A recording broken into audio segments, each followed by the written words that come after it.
Vamos à capa, senhores. Estado policial. Derrotados na Câmara dos Deputados, o governo Lula e o STF prendem e punem à margem da lei. Comece com você, Cristina Grêmio. Então, né, muito complicado. Estava ainda aqui lendo o chat, o pessoal elogiando demais o Chimoque, a charge, a beleza dele. Muitas mulheres aqui dizendo que na revista Oeste só tem gente bonita, mas eu gostei. Foi da Sandra Moss falando que está viciada no Oeste. Assisto todos os dias do Oeste Sem Filtro a vocês. Manda um beijo para mim, Sandra Moss, enfermeira e advogada de Sete Lagoas, Minas Gerais. Um beijo. A gente tem que viver um pouco de beijos e de alegria, de charges, porque tá difícil esse estado policialesco, hein, Silvio? Que dureza que foi essa semana. E o duro é que ela não acabou ainda. O pessoal já pedindo para a gente comentar aqui o fato de o PL da censura ter ido para o STF. Eles agora querem legislar. Vamos avançar com a nossa pauta aqui e comentar um pouco de tudo. Eu só posso dizer que a gente não pode perder a ternura, né? Vamos seguir endurecendo, não dá para esmorecer, não dá para ficarmos calados, muita gente desanimada, mas não é hora para isso. Respira fundo, toma uma aguinha aí, vamos em frente. É isso. Vou colocar a capa na tela de novo, eu vou fazer aqui uma rápida cronologia, né? Bom, na semana passada foi aprovada ali a toque de caixa, às pressas, no plenário da Câmara dos Deputados, a urgência a esse PL que tratava de impor, né, tornar lei a censura no Brasil, regular tudo que as plataformas, as maiores, como o Google, uma Meta que administra o Instagram, o WhatsApp, o Facebook, poderiam fazer, né? Então, tá aí.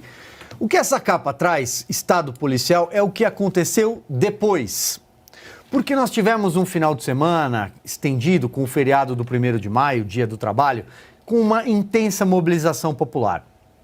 Principalmente nas redes sociais, evidentemente. As pessoas se manifestaram contra a ideia de serem censuradas a partir de agora por este governo que está aí com o apoio do Supremo Tribunal Federal. Afinal de contas, o ministro Alexandre de Moraes, que preside o Tribunal Superior Eleitoral, o TSE é presidido em rodízio por ministros do STF, levou propostas a este projeto de lei que nasceu lá em 2020, ainda no Senado, durante a pandemia, e dormia durante anos na Câmara dos Deputados, acabou relatado pelo Partido Comunista do Brasil.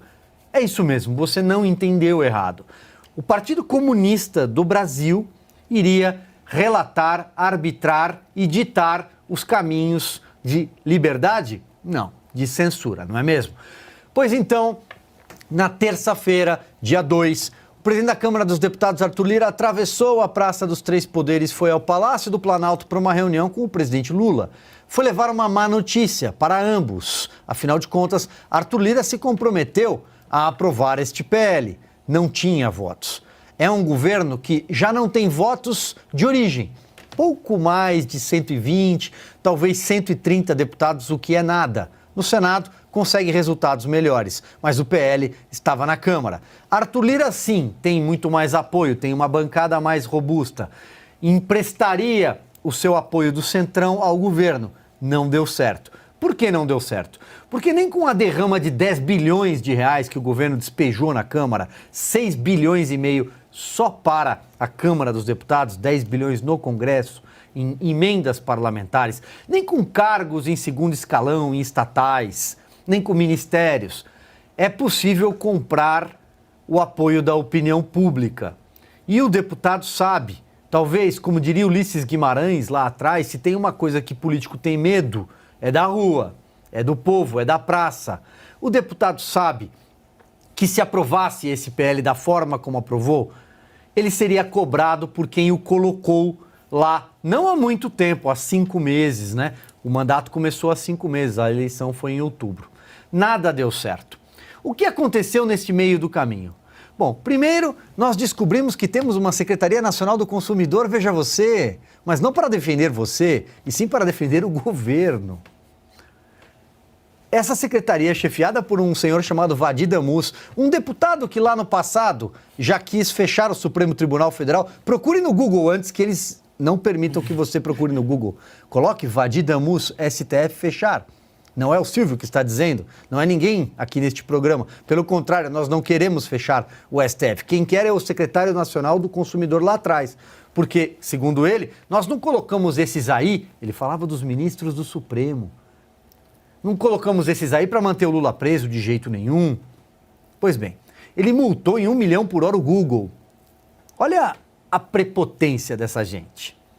Não bastasse tudo isso, o ministro Alexandre de Moraes também entrou em campo nesse processo. Pediu que a sua Polícia Federal, do senhor Flávio Dino, no caso, mas que ele determine, ele manda, ouvisse os diretores das maiores empresas de tecnologia na internet no Brasil. Como assim essas empresas criticaram o projeto? Como assim essas empresas fizeram com que os seus buscadores caíssem em conteúdos críticos ao projeto? No Brasil, isso não é mais tão permitido assim. Já faz algum tempo. Outras coisas aconteceram, por exemplo, a retirada do projeto. O governo teve que recuar. E na manhã seguinte nós acordamos com um tweet do senhor presidente da República dizendo bom dia, boa quarta-feira. A senhora Janja, bom dia, porque a Polícia Federal batia a porta do ex-presidente Jair Bolsonaro para buscar carteirinhas de vacinação ou celulares.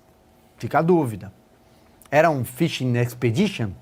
Uma pescaria probatória? Vamos levar os celulares desse pessoal? A Polícia Federal prendia os principais auxiliares do presidente da República. No Brasil, da carteirinha de vacinação. Era a carteirinha de vacinação o grande problema? E se alguém cometeu qualquer crime de falsidade ideológica, falsificação de documento público, está previsto no Código de Processo Penal que seja punido. Mas era a carteirinha? Bom, para eu não me alongar mais, além de tudo que já me alonguei aqui, fazendo uma recuperação, talvez, do que tenha sido essa semana pavorosa, com um bom nuance na noite de terça-feira, quando a opinião pública descobriu que sim, pode pressionar o seu parlamentar, foi a sociedade que colocou ele lá, que lhe concedeu um mandato. A gente termina aqui a quinta-feira com uma notícia quente que acaba de chegar, de que, como disse Guilherme Boulos no encerramento daquela sessão, se a Câmara não votar, não se preocupem, o Supremo vai votar. E aí Alexandre de Moraes fez o caso andar. Quem quer comentar um pouco sobre isso? Vai, Fabi. Na verdade, foi o Toffoli que fez andar, Isso. Mas você falou que Alexandre de Moraes entrou no campo. Não, Silvio, você está completamente errado. Ele é o campo. Hoje, tudo se discute dentro da República de Alexandre de Moraes. Estou falando isso com absoluta certeza, porque em relação a essas ações que deu aí a motivação para a Janja dizer bom dia, né? Essas ações eu li todinha a manifestação da Polícia Federal, depois eu li também a decisão do ministro Alexandre de Moraes. Ministro, tem ali trechos que eu concordo e tem trechos, obviamente, que eu discordo. Concordo com a Procuradoria-Geral da República, a Lindoura, quando disse não ver indícios, eu também não vi, mas eu não tenho acesso aos autos. Aliás, confirmei há pouco que nem os próprios advogados do presidente Bolsonaro ainda teve acesso integral aos autos. Por que eu estou frisando o integral? Porque é sempre assim, é sempre a mesma coisa. Quando volta a devolutiva do Supremo, ele diz, não, tiveram sim, esse pedacinho aqui. Não é isso que diz a legislação, tem que ter acesso completo para que você pratique o que está na Constituição, que é a ampla defesa. Mas em tempos em que a mídia militante já condena, né, pessoas por supostamente ter fraudado e utilizado documentos que não traz vantagem alguma, né, alguém que se diz sempre contrário à picadinha, então a gente fica olhando para tudo isso e vê até onde nós vamos. E aí esse resumão que você falou aí do Fishing Expedition, que a gente sabe que é sim uma pescaria probatória. Para você, minha senhora, meu senhor, que não está sabendo o que eu estou falando, eu explico. É sempre jogado de uma maneira aleatória algo no mar, né, uma rede gigantesca para que se busquem as provas. Isso é ilegal e é inconstitucional. Então, óbvio que queriam trazer o celular do presidente Bolsonaro, que é sem senha, para as mãos de quem? Da Polícia Federal, que está andando juntinho com esses ministros do Supremo. Então, esse é o resumão jurídico, tá, e político do que nós temos pela frente, porque isso não vai parar. E aí, Flávio, o que temos a falar? E aí eu vou pedir para que a produção vá colocando também a capa enquanto a gente comenta, para que o pessoal tenha também ali uma ideia, né? Porque a foto diz muita coisa. A Fabi falou algo no meio da tarde que me chamou bastante atenção. Ela comentou que o Alexandre, agora no começo do programa também, ela comentou que o Alexandre meio que peitou ali, né, um dos indicados do Bolsonaro ao STF, dizendo: você se baseia na mídia.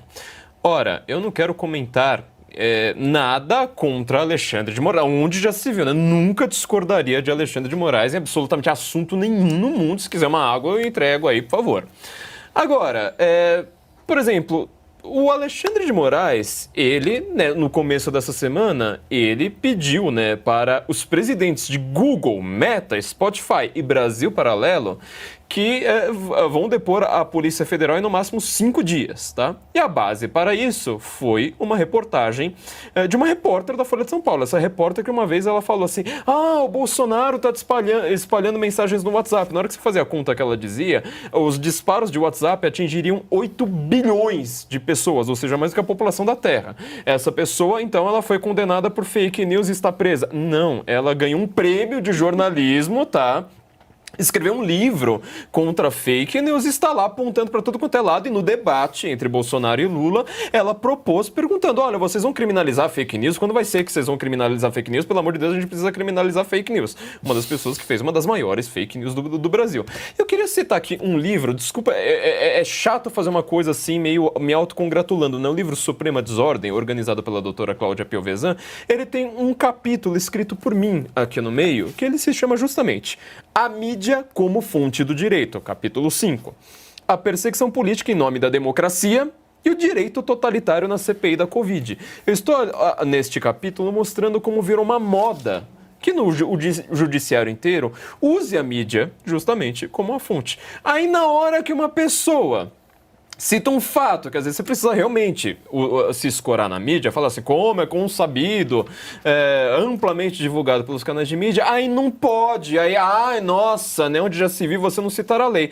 Bom, se for para citar a lei, além disso que a Fabi acabou de falar sobre o acesso integral aos autos, eu quero lembrar que ninguém teve acesso integral ao inquérito, aos 2 inquéritos, na verdade aos 3, porque um deles foi trocado por um outro, né? A Procuradoria-Geral fala assim, olha, isso aqui é ilegal.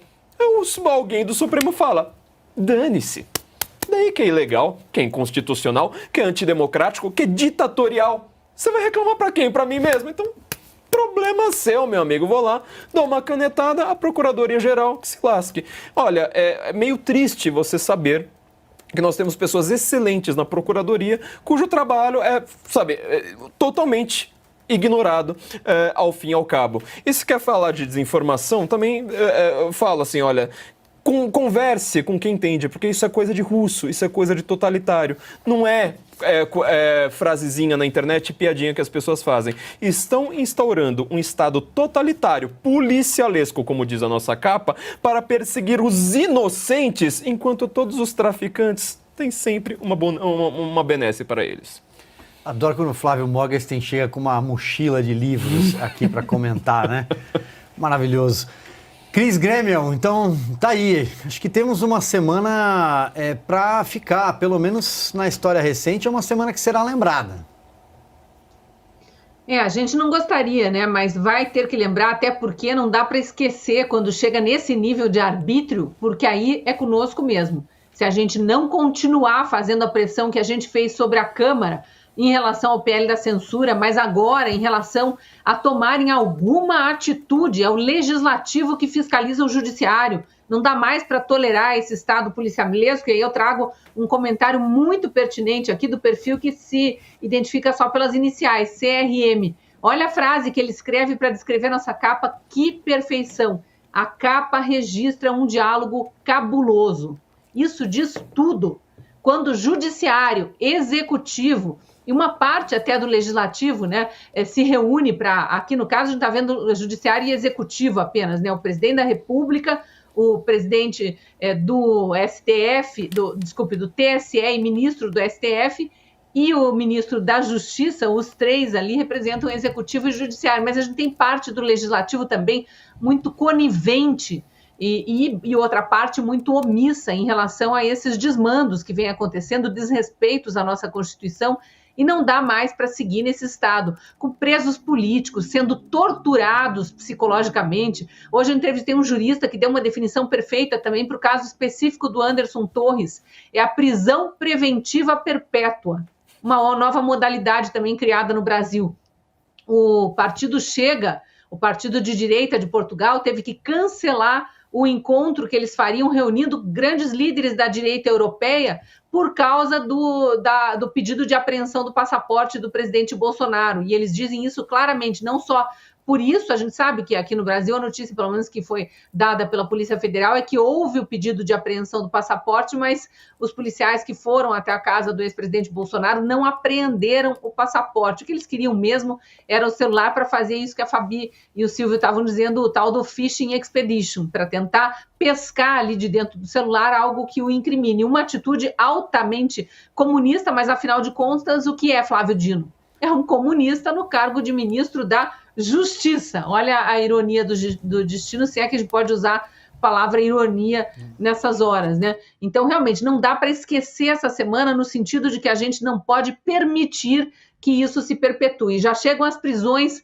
provisórias perpétuas, os flagrantes perpétuos, inclusive que eles fingem que não vêm. Você citou aí o Valdir Damus agora há pouco. Valdir Damus está há anos, é um petista que está há anos com vídeo no ar, para quem quiser ver, xingando ministros do STF e pregando o fim do STF. Ato antidemocrático, ataque à democracia, para dizer apenas o que eles gostam de dizer, apenas as palavrinhas e as expressões que eles gostam de usar. Então, realmente, está demais o nível de abuso, o nível de exceção nesse nosso Estado, que já não é mais de direito há muito tempo, muitas, centenas de prisões arbitrárias, ilegais, inconstitucionais, milhares, se a gente for considerar a quantidade de pessoas que estão com tornozeleira eletrônica. Hoje em dia, hoje num outro programa que eu participava, alguém me lembrou do Zé Trovão. É apenas mais um que está com tornozeleira aí já há mais de ano.